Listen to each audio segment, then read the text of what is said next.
hopefully. I think it's easier when we're all here. Recording in progress. Good evening. Today is February 27th, 2023.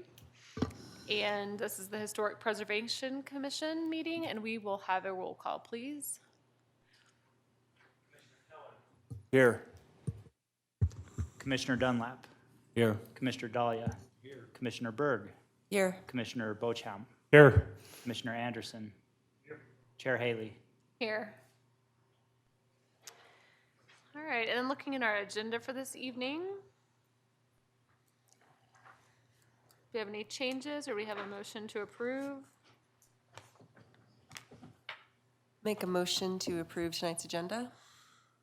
Second. All those in favor? Aye. Aye. All right.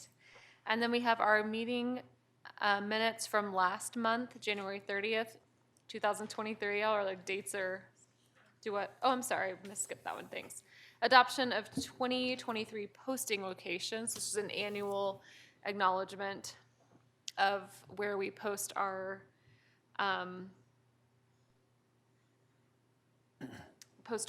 public hearing Notices. posts. Thank you. Do we need to go over anything with that? Just everyone just knows where they are. Right, just 'Cause it was in acknowledge them. Do we actually need to read what they are? Is it good enough that they're in the packet? Yeah, They're in the unless packet. anybody has any questions, the list is in the packet. It's really a list of city facilities. It's for agendas and public notices. They get posted. It's like the library, rec center, police station, city hall. I can't remember. There's That's it, yeah. a couple others. I assume it's unchanged from last year? It's unchanged, yeah. Right. Okay. Do any new commissioners have any questions about that? Pretty straightforward. All right. I would move we approve the list of posting locations. Would second that. I would second that proposal. And then all in favor? Aye. Aye. Aye. All right. And then for our meeting, January 30th, 2023, our agenda has a couple of 2022s, which is great. If we have any changes on those minutes, otherwise we can have a motion to approve. I had Change. one thing that didn't quite make it onto the minutes. From, usually one of the items here is items from staff. I think we got talking about the committees and didn't go over the items from staff. And one of them was that in December, we had 2 properties that were landmarked and were given preservation grants. And then those went before the city council. And the second of those, well, the first one was 600 Lincoln, and that was routine approved. And the second one, which is 612 Jefferson, it said it was approved at the city council, and it had a comment, informal direction from the council to investigate uses for the fund, support for requests that don't include changes to the structure. I don't know that we discussed that, but it sounds like something is directed to us to discuss. Do you know what that was? Because I also reviewed the taping of the hearing, and I didn't hear that said either. Okay, so you're asking what that was about? Yes. Okay, so yeah, that was, I think in my presentation, I had just mentioned that at that hearing, at least 2 council members, I don't remember who, they were over here, but I don't remember who was, had said that they were just really in favor of that proposal for 612 Jefferson in particular because it didn't have additions or expansions, and that they had kind of just given a little feedback to HPC that that was something they Okay. liked to see. So I wanted to try to pass that information along to you. So it wasn't something we Okay. discussed, I don't think. It was just a note that I was passing along. That house had a lot of, or several locations where there was asbestos, and it was going to need particular help to abate that. So that was part of their request for preservation grant. So it was a little more complex than some, and it wasn't expanding to a big house like some of the requests are, so I guess that's what it boils down to. Okay, thank you. And other than that, I would have moved we approve those minutes. I would second that proposal. All those in favor? Aye. Aye. Aye. And any public comments on items that are not on our agenda? Do we have anyone online? Because we don't have anyone here. Okay. So our first item of discussion is our work plan and project subcommittee updates. So last month, we just went through and kind of went through our calendar year work plan, and then also kind of divvied up some of our projects we want to accomplish for the year. So tonight, we're just going to do updates, and one important thing as we start is just knowing these are just updates, so we're just going to do like kind of like a 5-minute snippet, and probably 3-part. So so kind of an update on what you worked on, and then any future guidance you want from the commission, like if you have questions or want direction, opinions to some extent. And then the third thing would just be what your next step is.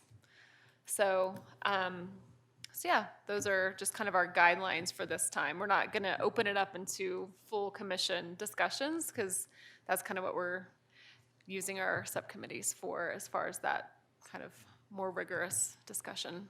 So, and if at any point it needs to be, like if at some point it will come to the full commission for further things as things get, but at this kind of beginning stage, we're just going to keep it kind of succinct, so.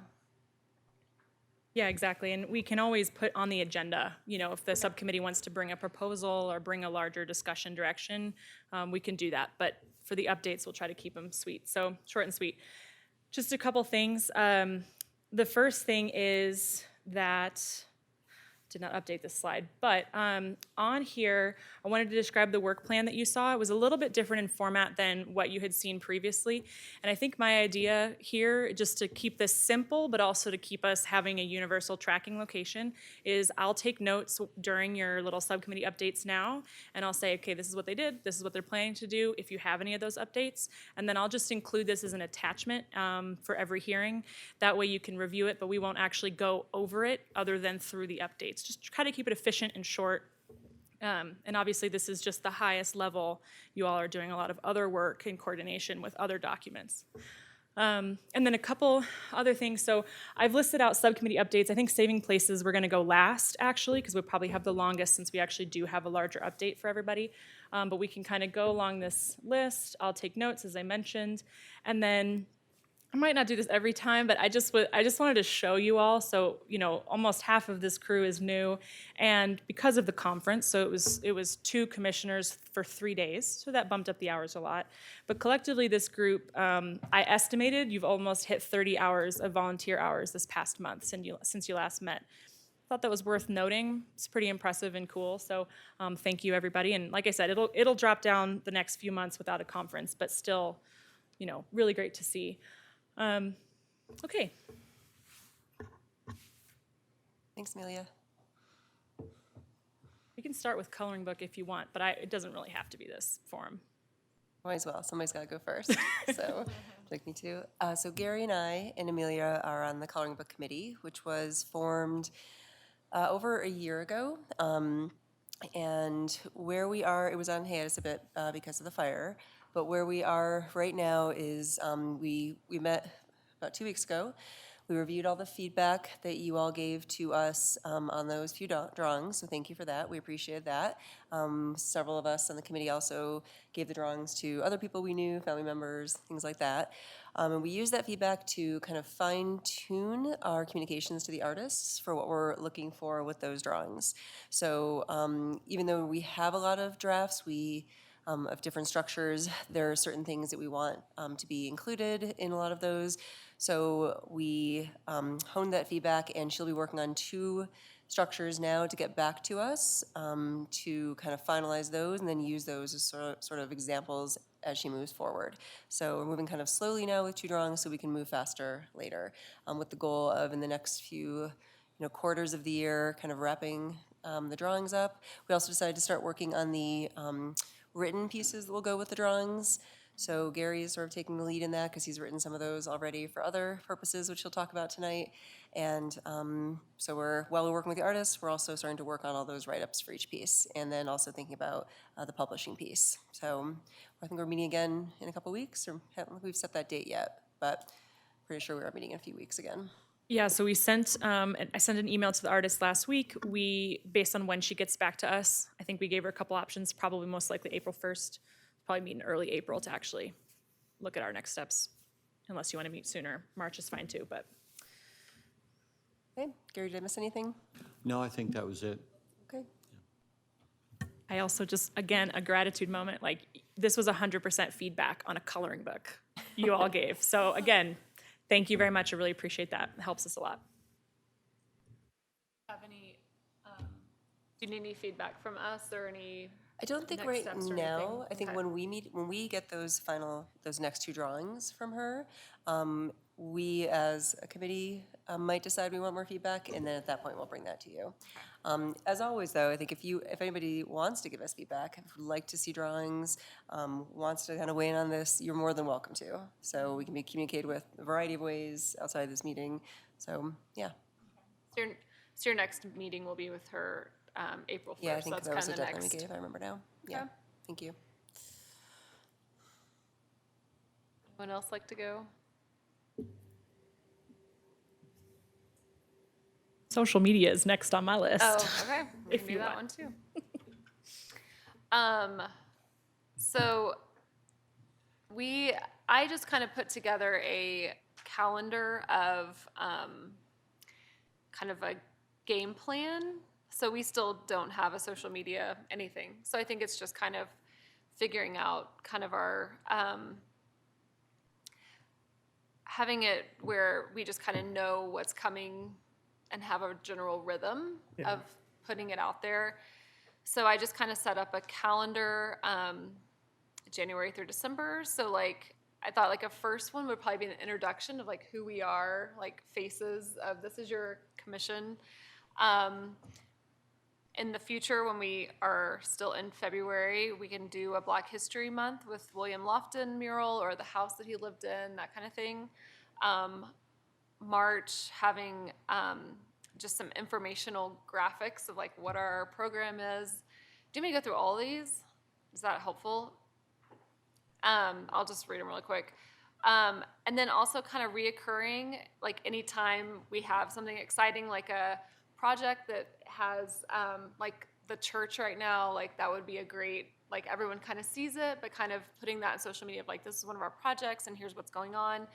So any landmarks that are current that just got landmarked with city council approval, those are just easy ones that we can put in a timely manner. Preservation Month for May, summer, just kind of June, July, August, anything summer related or community related, tying in like our downtown corridor of like things happening, it's busier, and kind of tying things back to structures that are landmarked or whatever. And I didn't have a lot for the fall.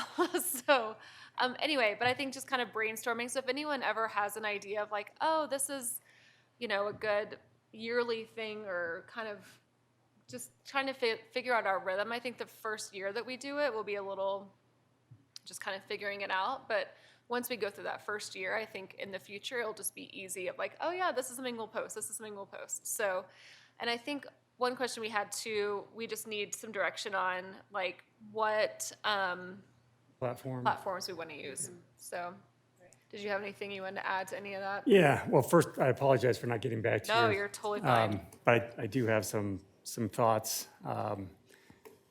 Platform being one, and who maintains it and who does the posting. Does that need to go through you, Amelia? I don't know. Yeah, so maybe if we have time, the three of us can meet briefly after this, because I do have some answers and should be able to help you get moving quickly on that. Great. Yeah. So yeah, so that's kind of where we are. So if any point, and even if you see something on a walk or whatever, that you're like, oh, this is something that's happening in our community that relates to us, and we can kind of tie it in, like, but, and then I think too, like, we will write the post, so that's one thing that staff doesn't have to do. So, and I don't know if we want us to write it and then the commission approve it before we send it to staff, or if that wants to be more of a, just do it, or, so that's something we can figure out once Okay. Sure. that was it. Which social media are you looking at? Well, I think Amelia will help us to know Okay. what we have access to, possibly. So we'll let you know. Okay. What's next? Okay, so we'll skip saving places and go to HPC training. Keith and Linda. Yeah, I spoke with the representative from Denver that Amelia gave me the contact to, and she said that there's a variety of ways we could do this. She's willing to come up and speak to us if we can all agree on a time and a place that we can all gather for her and a particular topic, or we can do online or self-training. They have a bunch of video, YouTube type of presentations that we can do on our own pace, and that might be a good starting place for people to start.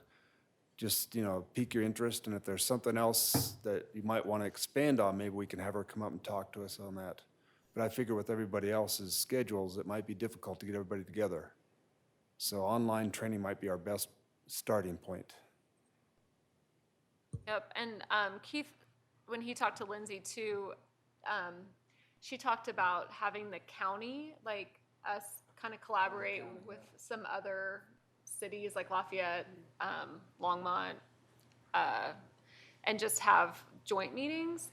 And so those, she probably won't even schedule them until like summer or better. But it'd probably be in the evenings, is that what she said? I'm trying to remember if she had a timeline. I don't remember what she said when we were, because Amelia and I were talking to her at the conference. But anyway, but that's another option as well, of like, we could just, instead of trying to have all these individual ones, just kind of get together with other cities. So I think that would be, so we showed interest in that. Would everyone, and obviously we probably won't all be able to go, but anyone that could, I think it, so does everyone feel like that's something worth exploring, or? I think it's worth exploring. I think, It wouldn't be a lot of it them. wouldn't be a lot of them, and I think multiple approaches are good. If there's online ones that people could do, Right. schedules, that's easier, some people's schedules. I think it'd be great to meet with some other towns and cities and see how they're approaching this and kind of share ideas and resources. So, yeah, I think for now, at least exploring both of those, and also seeing what kind of topics that they have to offer. So I made a little list of some of the ones that would be most applicable, especially for our newer commission. So there's Historic Preservation 101. There is Secretary of the Interior Standard for Rehabilitation, Historic Preservation and Sustainability. You can't put paint on purple, you can't paint that purple and other preservation myths, and maintaining your historic home. So those were the top, I think those are 5 of them that I was like, those are kind of the most basic, kind of high level. There's a whole lot of other ones, but so I was thinking if we could do maybe 4, we'll just start with 1 for now, like the Preservation 101. Does that sound interesting to everyone? Sure. So I was gonna just send out the link, and then we'll have 2 months to watch. It's like a 45-minute video, so we'll give everyone plenty of time to like watch it. And Amelia kind of suggested maybe doing some kind of either a Google form, just kind of for accountability of like answer some questions. We all watched it, and then we'll just have a brief time during our meeting just for a little bit of discussion, any questions, or kind of how it applies to us specifically. So we'll start with that first one. Is that okay? And see how it goes. So if we assign it this month, it'll go out like in the next week or 2, and then that means we would see it as a commission, talk about it in April. Yeah, they're pretty short. Yeah. So, Too much time. no. Did you say April, Linda? Is that right?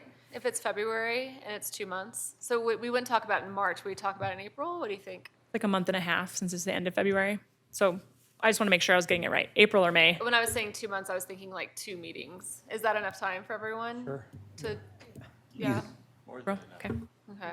Yeah, and it'll just be our experiment, and we'll try it, and we might decide we want to watch them faster or slower, or we don't like it at all. We can figure it out. So yeah, so that's kind of our game plan. So mainly just taking advantage of the work they did to provide the information. And if you get really excited, there's a whole bunch of them on there, so you can watch them at your leisure and let us Get know. insomnia or something. Right. And then we'll just continue to work from a state level just to kind of have that collaboration. That's good. Great, thank you. Yep. Okay, so surveys, user experience surveys. Yeah, so we started taking a look at these, and sort of the first big observation is that there are a number of the items on the work plan that are linked. There's, the user experience survey task, which is really why people use the programs. There's a second task that's really why people don't use the programs. Are they more complicated or not? And there's a third level that I think naturally follows on, which is we were thinking about and talked about last meeting about adjusting the current levels of grants. And it seemed to me as I looked at those, to get an adjustment to the current grant levels, I presume we're going to have to go to the city council with a proposal. I presume we would have a number of questions they would ask, like what would raising the grants do to our fund? What would that do to the rate and pace of burn of fund? And the only way to answer that is really to get a pretty good foundation of baseline data about the numbers of grants, residential, commercial, how many dollars, and what's been our burn rate against the Historic Preservation Fund over, I propose 2 years, but I've found that a lot of this is based on what data is available. So I think the first step on the baseline data, which is really not a task that was on the list yet, is, we will get together, we're meeting on Wednesday, Chrissy, Amelia, and I, on the user experience survey, and really find out the best way to approach that in parallel with the experience survey. I think that's going to be an important piece, and how long or how hard it's going to be a function of how much is available. I have no idea what level of record keeping we have. And I also don't know how closely it's tied into the city financials, but I think the only way to make something like that credible is to, in front of the city council, tell them you tied it out to how we change the fund every year. So I think that work needs to be done. So that was probably the first aha, if there was an aha. And I think the second part I would raise is with respect to the fact-finding. I think the way, and Amelia, I thought you did a very nice job on the first set of tasks. I think the tasks presupposed sort of send a survey out, compile survey responses. And I think based on the number of people we contemplate surveying, we might consider doing a combination of survey or some interviews or some focus groups so we can get some added qualitative input. If it's thousands and thousands, that lends itself to much more of a survey kind of fact-finding approach. But if it's a dozen, I think a couple of focus groups would be a much richer way to do that. So I guess I would say, let us meet, let us get some data, let us come back and tell you what we think. But that's the other part on my mind. And I think the only last part I'll say is that, I'm going in with some thoughts I want to test with our subcommittee about, are they economic incentives or disincentives? So somebody added the note, at last meeting, we should increase everything by inflation. Is that enough? Or are we finding that these things, people are not really incented by the economics? Are they incented by a love and compassion for preservation? Or are they disincented because our process is too complicated? So I think we're going to look at those axes to start between complexity of the program and the economic incentive and disincentive component. But I think we'll have some other hypotheses as we go.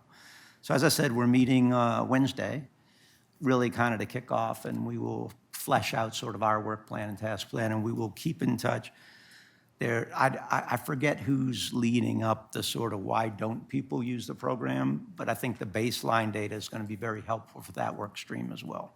So that's kind of where we are. If there are any questions, happy to take them. I know you haven't met yet and talked about it too much, but when you mention a survey, are you envisioning a survey that would go to Louisville in general, or to the candidate landmark houses, or people who've already gotten into the pipe? I think shown so. some kind of involvement? Yeah, so my sense is there are going to be different groups, and I think we will use the social media program to find out about the community. And I think there will be a linkage there, but I think for the specifics we're talking about, people that are going to have real experience with the program, they're going to have tried to use it or decided not to use it. And I think we'll probably look at those groups a little differently and fashion questions and surveys according to that population. We probably do know the names of some of the people who've gone through the first step of contacting us and then not done anything more. I know a few of those Yeah. people, but we're pretty strict on rules of how we communicate and all, so Right. we'll have to think that out. But maybe that list of people who have, contacted the commission for the first steps, or even talked to the planning department about preservation and, what happened. Decided to go or not All go those- as a result, yeah. yeah. I do think, and again, I speak as a novice to the committee, but committee members who have been members of the committee for a while, we'd certainly like to test out some of the questions and surveys and get your ideas, because you all have experience with people who have used or not used or went part way through with the programs. And I think that's going to be really valuable input for what we're doing. Yeah, figure out who we can talk to easily, because I forever am screwing that up, as most of my fellow committee members know, Right. Crossing the boundaries, so. Anyway, thanks. Okay, so this next one, the report on barriers, it was adopted as part of the work plan, but it was left to the second half for exactly this reason, to kind of sequence it with this subcommittee.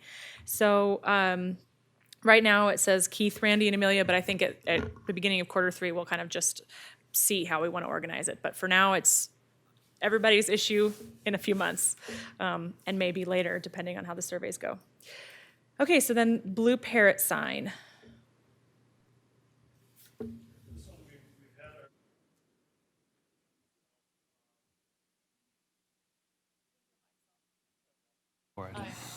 All right, better? We had our initial meeting this last month on just kind of trying to, read up, inform ourselves of where things sat already, and just gather information. I think as we go forward, we're still looking to gather some more information and come up with some potential sites, or kind of rule out some areas that don't seem like they'd be as beneficial. One of the things we talked about at our last meeting was creating a set of diagrams that would further explain where we were thinking of putting stuff, putting that sign in particular. And then also, we're in the process of trying to set up a meeting with the Historic Museum and facilities to kind of see what their thoughts are and involvement want to be, what their preference would be if they even have a desire to have a sign, what sort of addition or additional structures that Historic Museum would even have in the future, and what their time frame and everything is with that. So we're still trying to set that up. I believe I'm a little bit behind on the emails there, but I know we were popping back and forth with a couple dates. You might be able to fill a little bit of that in. Let's you and I meet after this. Okay. Come find me, because yes, I think you're the remaining person. Okay. So let's chat. And other than that, I did do some diagrams up, and I have those ready. I can show them to you a little later too. So I think we're moving along pretty well with it, just trying to keep a decent pace at the beginning here, so that, by the Q4 or something like that, we can hopefully have a plan of action. So that's about it. Yeah, nothing to add. Okay, so then the last one is saving places. And this one, I think I did add it to the agenda. See, I did the thing that I said I would do. It's amazing. So here now, the Saving Places Subcommittee taking a little bit more time. We've put it on the agenda. So this is kind of the model for a little bit more input or a little bit more sharing out, I guess. But I thought that went great. Thank you so much. And I tried to capture kind of what you said in the work plan. So edit, let me know if I didn't next month. But okay. We've also had 2 months, this is our second month of no public hearings, so we can kind of play with everything, but practicing those succinct is really important, because at some point you'll very much appreciate succinctness. So, At some point it'll be 9, 9:30, right. 10. Yeah, you'll want to go quickly. we just have to practice. Okay, so Saving Places, you got some information in your packet. I don't know if Linda, Gary, I don't think we split up who would say what, but we can, I'm happy to go last and fill in some pieces if you all want to start. Well, I've already talked a lot, you go. Well, let's see. Linda, Amelia, and I attended the annual Colorado Saving Places Conference, which usually is in Denver. This year was in Boulder. Made it a little easier to attend instead of taking the bus down. There are 3 days of conferences, presentations, and there are several running at the same time. So in a lot of cases, we split up to see which presentations we'd want to hear. There was like a keynote address to set the tone of the whole conference. Some were what the cities can do. We're sort of unique in our plan about how we fund things. Some cities don't have much financial backing at all, so they talked about what they could do. But they gave a lot of history that setting some context for Colorado history, that it's not just buildings, that they're trying to talk about the evolution of the people, I guess the social history of Colorado. We're struggling a bit about how we would actually work that into our programs. You could see how a museum might. You might have presentations. Are these the notes you took from the meeting? Yeah, this is the memo. It's illegible right now, I'm sorry. Okay, But well. do you want me to zoom in or anything?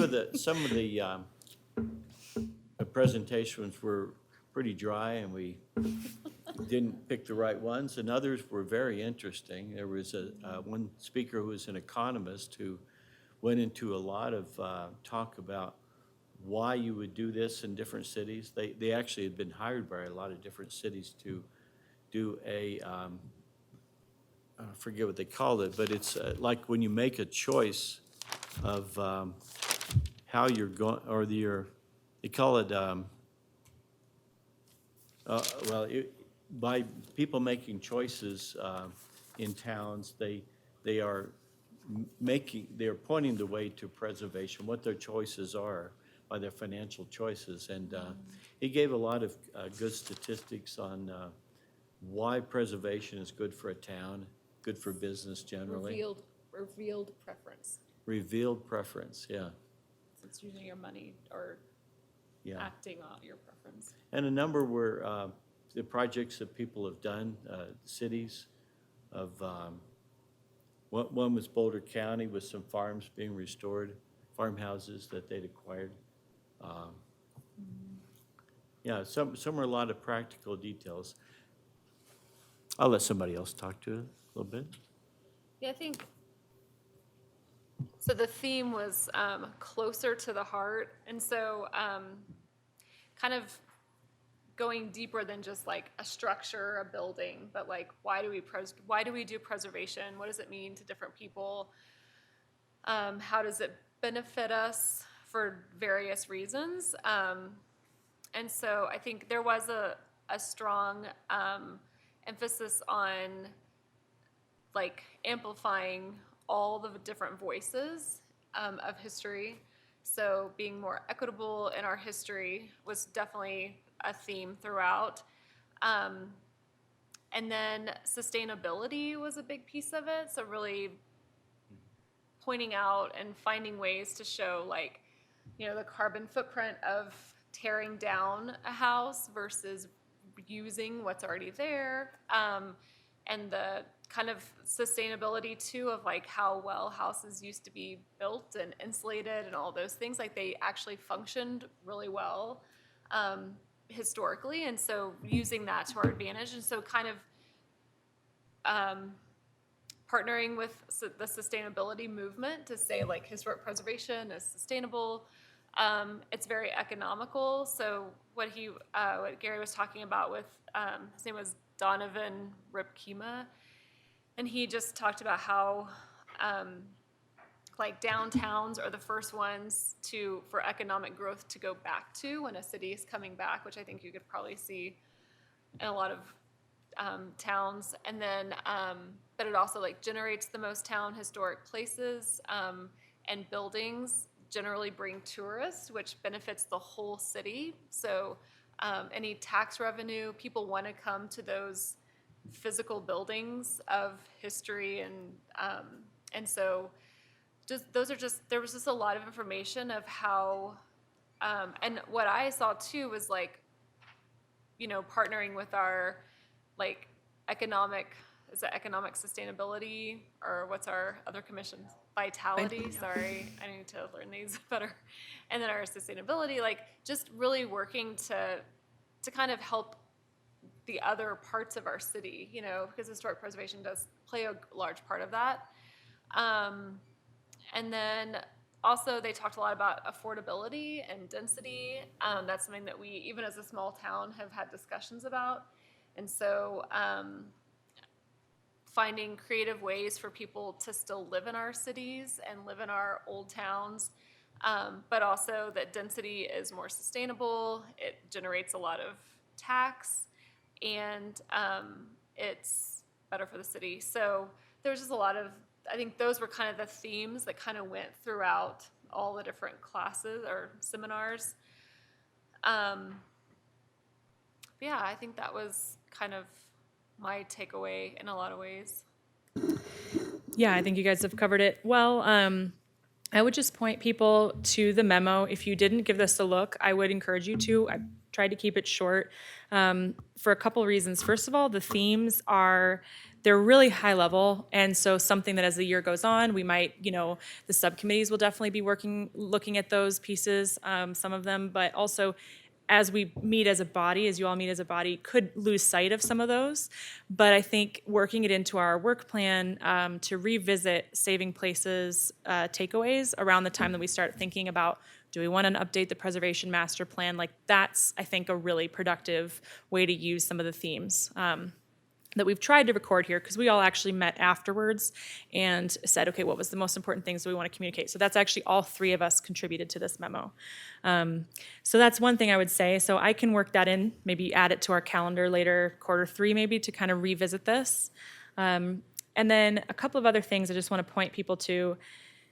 I think memos are where things go to die, probably, but just, again, trying to activate some of this information. So I want to point you to the resources at the bottom. These are really great things if you're interested in next steps, if you haven't looked at them yet. Some definitions in here. This is, you talked about The Economist, whose last name I'm not going to try to pronounce, but this is his website. Gary found a number of videos on YouTube if that kind of economic impact of preservation is of interest. Also, there's this professor, Max Page. He was at several different events, and I'm planning to order the book as part of our preservation library, and we can start circulating it among commissioners if that's of interest, so we can have sort of a common language.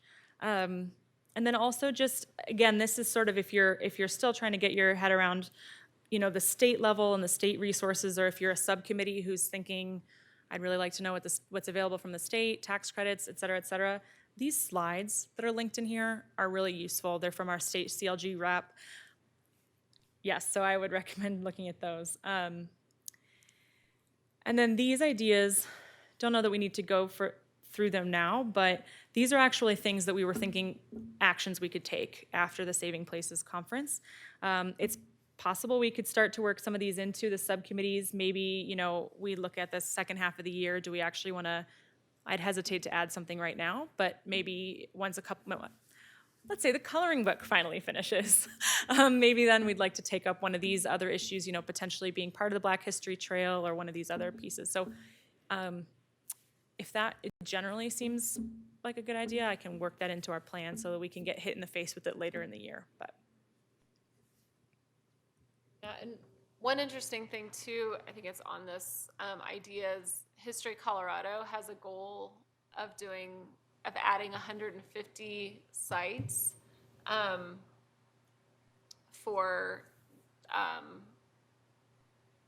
the list of is that a list of potential landmark? No. yep, that's So it. that's ours personally, but yeah, related to the BIPOC history by 2026. So we thought it'd be amazing if we had something to contribute as a city. And just also like being aware, just kind of pulling in different voices in our social histories and kind of just bringing more awareness in general, just practicing that more. What was the other?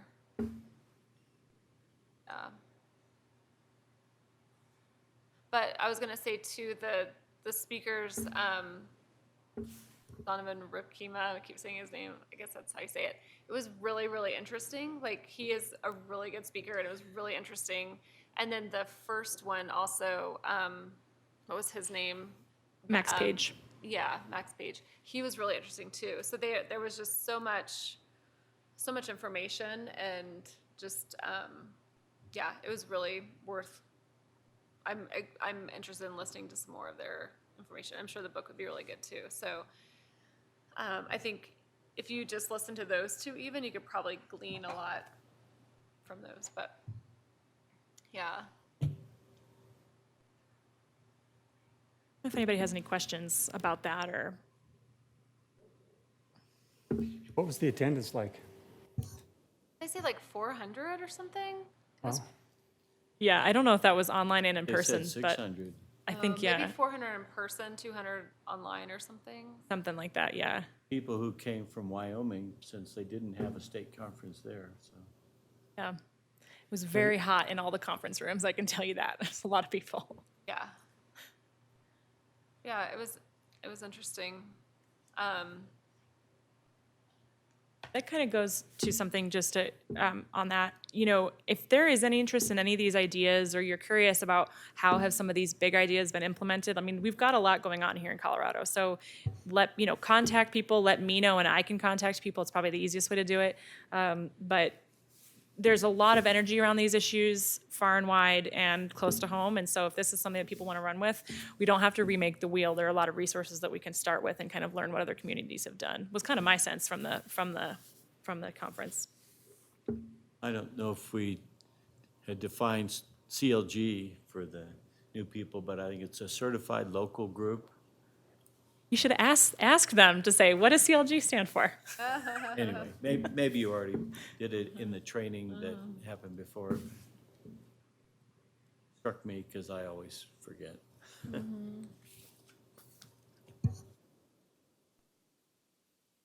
Yeah, they always do the Colorado's most endangered places. So that was they added Mesa Verde has a Far View Center. Has anyone been to that? It's not open anymore, but it's like this round, like mid-modern building that they built, and then it was too small really fast. So they're trying to figure out what to do with it. And the South Platte Hotel was one of them. And this was one of them was a school, I think, or it was the Feminilis, I didn't say it right, building. It was a place, it was basically a little building where the women met to, let's see. Now I'm trying to see what they actually did. It was owned and operated by the Women's Auxiliary Group. So it's in disrepair now, but it was just a place where the women met, and made changes in their community, and so they're trying to rehabilitate that. And there was a school in Castilla County. So this is just interesting to see like what, so these are places that are in danger, like they're not, there's no plan right now, but they're just raising awareness, so, yeah, it's really interesting. So if anyone wants to see that, it's always interesting. And they always have people that, they tell the story, show the pictures, and then the people that live in those communities are there, and you can see like who's working towards those, so, anyway. I'm glad the three of you got to attend. I think these are really valuable resources to us. And I especially like the idea of the themes and keeping those in mind for the different endeavors that we're working on. You know, reading through these, there's definitely cohesiveness to the themes, which I think resonate for like what we hear from people in Louisville of why they support this program so much. You know, it really is that community focus, that, you know, going down to the bottom here, that, you know, these buildings tell the story of Louisville, and people who live here and people who come here feel that and want it to be a place that we don't just live but love. And I think there, you know, I know right through other things the city's working on, there are endeavors to include groups more so that haven't always been included, or at least at first sight or first thought. So yeah, I think these are really good to keep in mind as we move forward. Yes, thank you for attending and putting this all together so we can have this and reference back to it. I think going into our master plan too, like when we decide to, like this will be, because a lot of it too is like telling the story, like why are we doing this and what's the heart behind it. And so just really having a strong unity of as a commission as far as why is Louisville important to us, why is it important to our community. It's not just, they talked about cultural preservation as well, which a lot of times we get really focused on the buildings, but it's also our culture as a community, as a town. And so just working all that in and learning to tell a good story and pull people's heartstrings and get people invested. So, and again, whether it's some people's heartstrings are more about sustainability and economics and, you know, so there's just all those pieces of preservation that are all important and, but pull people differently, so, yeah. Okay, so I added just to our general tracking that we could revisit at the end of Q2 to see if we have space or we have a desire to add some things to the work plan.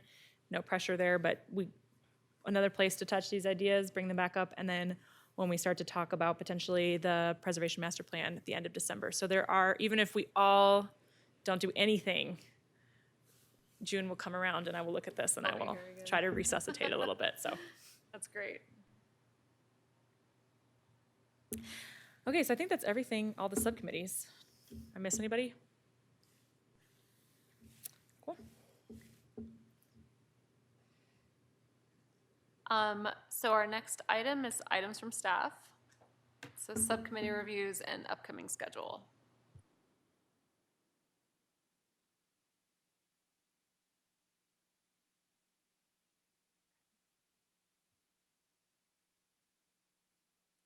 Yeah, so no alteration certificate updates. We did have one demolition review that was released at subcommittee for 301 Pine Street.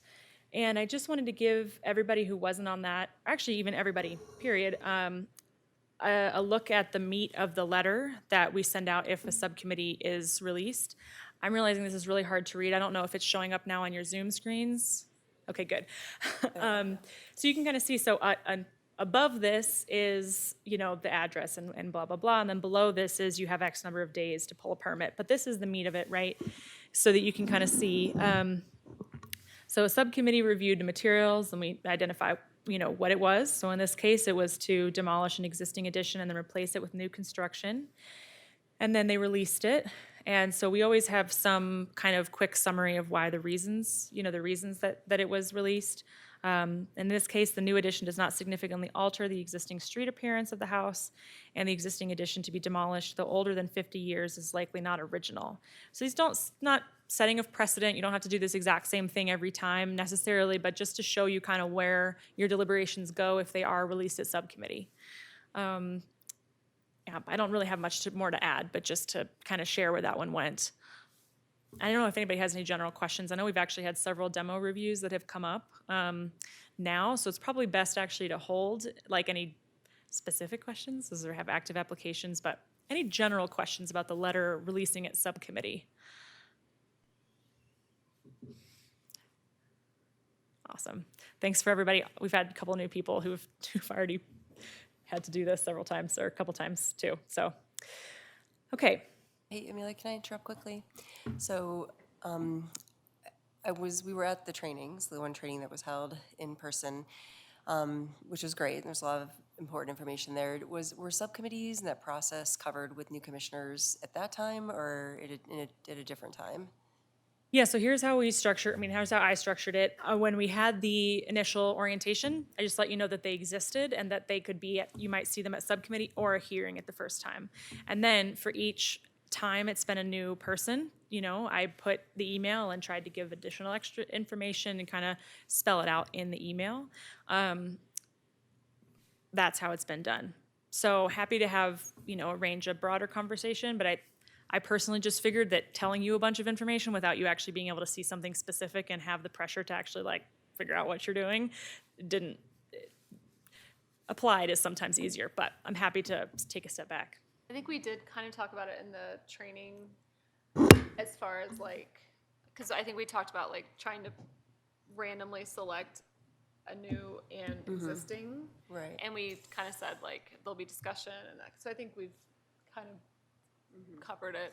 Is that what you're asking? Yeah, and, right, and the reason I ask is so at this point, it's been a little over, I guess, 2 months. So likely some commissioners, new commissioners have sat on subcommittees, some have not. But if they have questions that are not about that application, but just about the process, are they able to reach out to you and get, or even the other committee member and get clarity on that?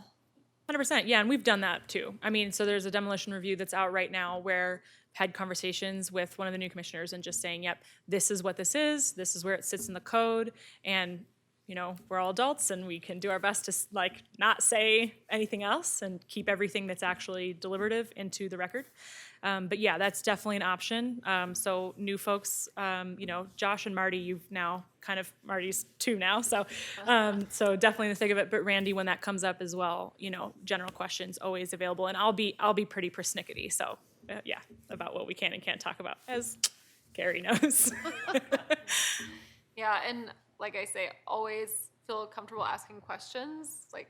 We'll let you know what you can and can't talk about, but don't ever feel like you can't ask a question or you should know something. So, yeah. No, I'm glad you asked all that because it is important that everyone feels like they got the best information and education they could. So, but it's kind of trial by fire to some extent too with these because you're just like, what's it going to be like? And so.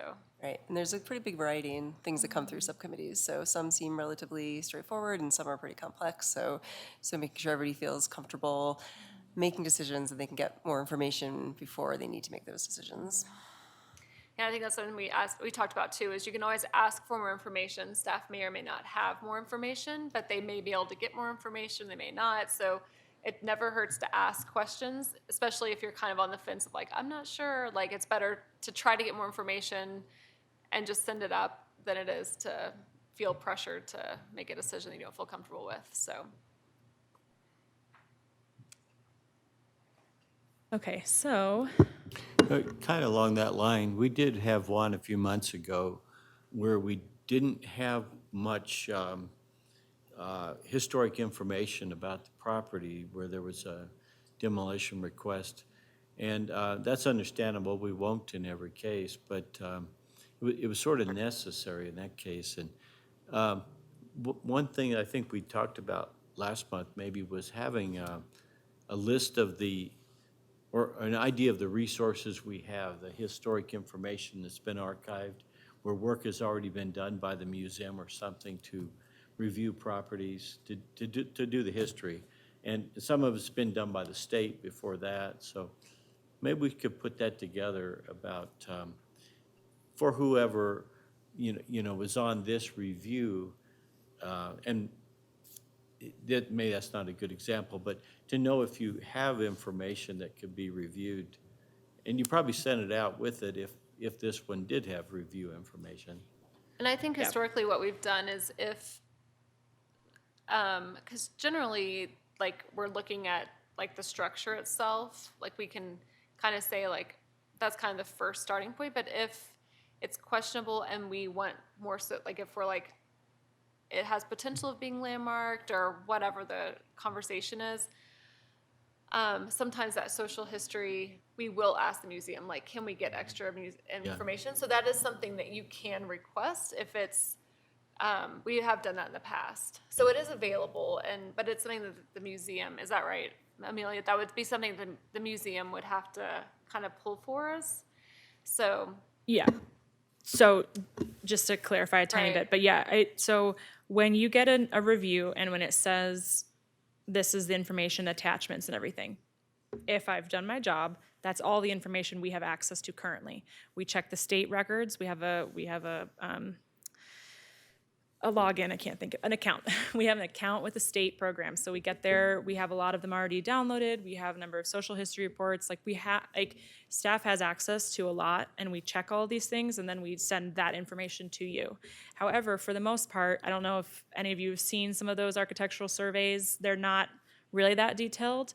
And to the point where somebody might throw in an opinion on there about whether it's landmarkable or not that actually has nothing to do with our criteria.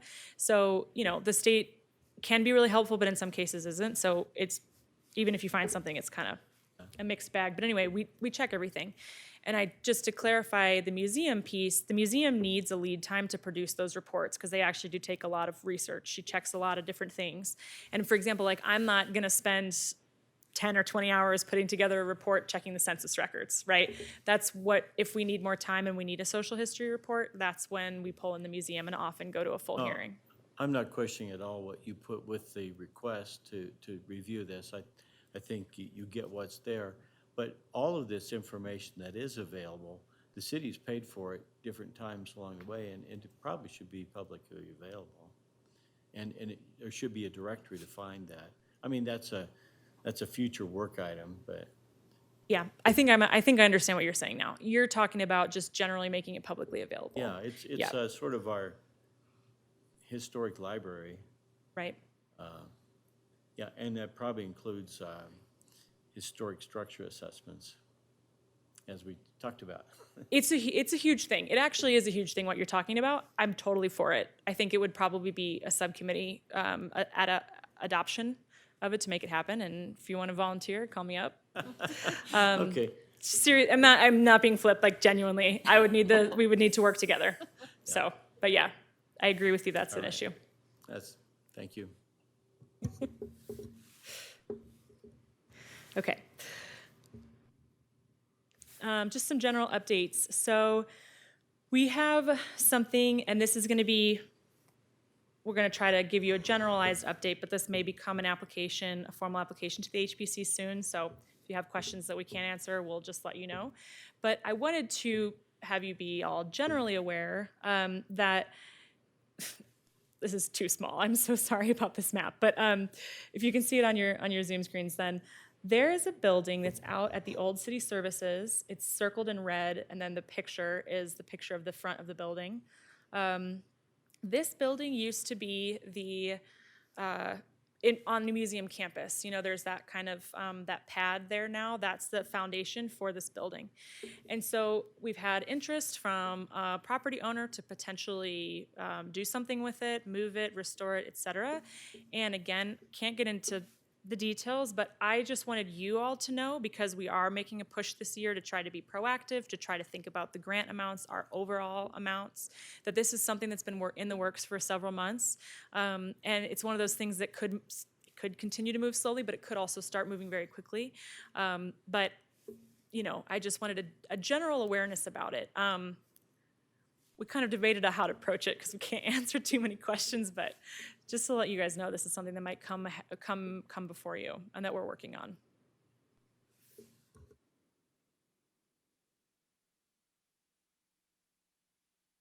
Okay, so then, in terms of the upcoming schedule, we have our regular meeting on March 20th. We have 2 public hearing items currently in process, and then we have a presentation on 809 Main. So if you all know, just on this side of the street, the old Waterloo building, that's just north of whatever coffee shop that is now, Giovannides or something, right? Okay. And so we're gonna have the applicant come in. They offered to do this and kind of give an update because I can't remember off the top of my head what it is, but it's $300,000 or $400,000 that went toward and that is going toward this commercial property. It was approved, I want to say in 2019 or 2020, so it's been a few years. And it's just kind of an opportunity to learn more about kind of where a chunk like that can go, and sort of also just, we can learn a bit more as we're thinking about potentially targeting some commercial properties if that's, something that we adopt down the line. So that presentation will be in March. And then also, my Q1 report is probably going to be real short, but just to say, hey, we're now finishing up the first quarter of the year, just to kind of almost remind everybody. So that's what's on the docket. I think that's it from me. Yeah. Good. A Waterloo would be a great social media post update. So. I have a question about that. Somebody put a nice sign on the front of it that almost looks like it's from the Historic Preservation Commission. Do you know where that came from? Yeah, so that's something that DAJ Design created and put up. The planner before me originally reviewed it, and then they sent it to me again, or to me for the first time, just look at it. So if you all haven't seen it, the historic preservation, I think, is on the door, and there's kind of the windows have like a conceptual design for what what's going to go in, and then on the door it says, supported by the HPC. It gives a little historic photograph and a little history of the place. Not something that we asked them to do, but definitely potentially something to consider working with future applicants to do, because I do think it is a good way of articulating the grant.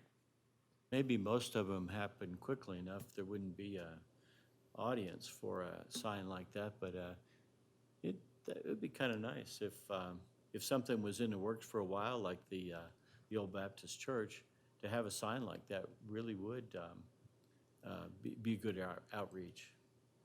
Yeah. Add it to next year's agenda. Okay. Oh, these are great ideas. I appreciate it. So yeah, glad you saw that. All right. And we always save this spot for any updates from any commission members of just anything that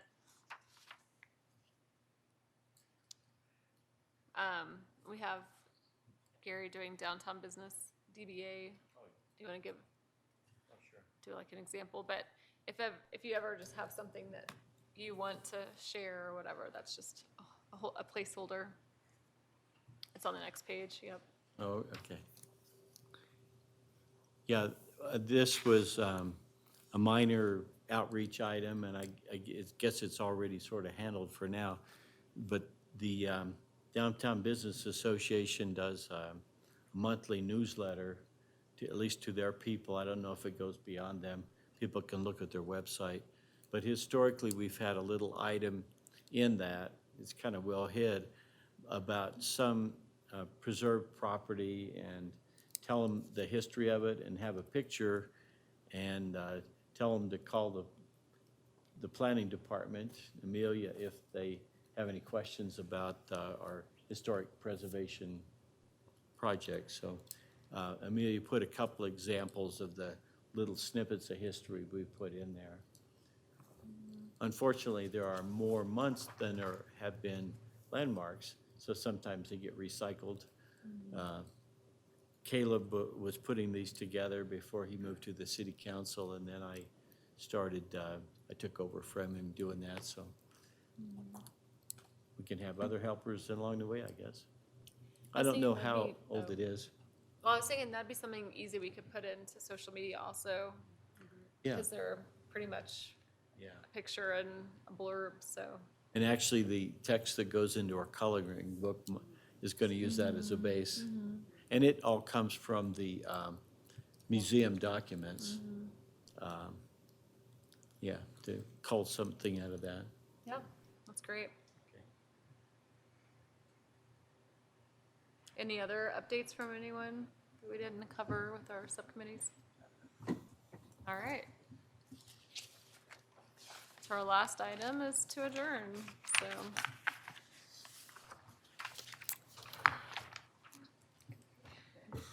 Move to adjourn? I second that motion. All those in favor? Aye. Aye. Aye. All right, thank you. Have a good evening. Recording stopped.